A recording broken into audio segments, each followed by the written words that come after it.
केंद्रीय कैबिनेट ने त्योहारों से पहले केंद्रीय कर्मचारियों को बोनस देने का फैसला किया है। प्रधानमंत्री नरेंद्र मोदी की अध्यक्षता में हुई कैबिनेट बैठक के बाद से केंद्रीय मंत्री प्रकाश जावड़ेकर ने यह जानकारी दी। कैबिनेट ने जम्मू कश्मीर पंचायती राज अधिनियम 1989 लागू करने को भी मंजूरी दी है। इससे देश के दूसरे हिस्सों की तरह जम्मू कश्मीर में भी 3 स्तरीय पंचायत व्यवस्था लागू होगी। त्योहारी मौसम में केंद्रीय कर्मचारियों को बड़ा तोहफा मिलने जा रहा है। केंद्रीय कैबिनेट ने 30 लाख से ज्यादा सरकारी कर्मचारियों को 3,737 करोड़ रुपए का दिवाली बोनस देने का फैसला किया है।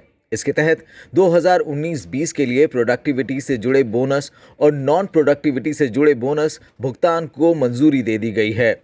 विजयादशमी या दुर्गा पूजा के पहले ही तुरंत 30 लाख केंद्र सरकार के कर्मचारियों को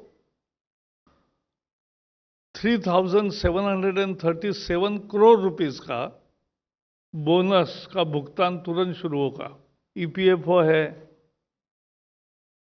एम्प्लॉय स्टेट इंश्योरेंस कॉरपोरेशन है,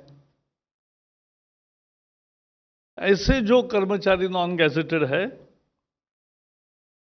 ऐसे 17 लाख कर्मचारियों को 2,791 करोड़ इतना बोनस मिलेगा। जो सरकार में काम करते हैं ऐसे 13 लाख कर्मचारियों को नॉन प्रोडक्टिविटी लिंक्ड बोनस मिलेगा और उन्हें भी 906 करोड़ रुपए 906 करोड़ रुपीस बोनस के उपलक्ष्य में मिलेंगे। कैबिनेट ने जम्मू कश्मीर पंचायती राज अधिनियम 1989 को लागू करने की मंजूरी भी दे दी है। इससे देश के अन्य हिस्सों की तरह जम्मू कश्मीर में भी जमीनी स्तर पर लोकतंत्र के तीनों स्तरों को स्थापित करने में मदद मिलेगी। साथ ही विकास योजनाओं को बनाने के लिए आर्थिक सहायता भी दी जाएगी। ग्राम पंचायत, ब्लॉक पंचायत और अब जिला पंचायत,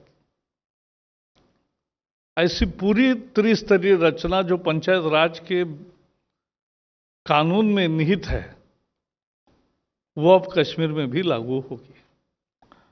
और जम्मू कश्मीर में अपने जिले के विकास की योजना बनाना, डिस्ट्रिक्ट प्लानिंग करना, उस पर अमल करना, उसके लिए आर्थिक सत्ता भी उनको मिलेगी। मंत्रिमंडल ने जम्मू कश्मीर में वित्त वर्ष 2020-21 के लिए सेब की खरीद के लिए मार्केट इंटरवेंशन स्कीम के विस्तार को भी मंजूरी दी है। सरकार ने राष्ट्रीय कृषि सहकारी विपणन संघ लिमिटेड को इस अभियान के लिए 2,500 करोड़ रुपए की सरकारी गारंटी उपयोग करने की अनुमति दी है। इस अभियान में अगर कोई नुकसान होता है तो उसे 50-50 के आधार पर केंद्र सरकार और केंद्र शासित प्रदेश प्रशासन के बीच साझा किया जाएगा। इसके अलावा केंद्रीय मंत्रिमंडल ने कई अन्य प्रस्तावों को भी हरी झंडी दिखाई है।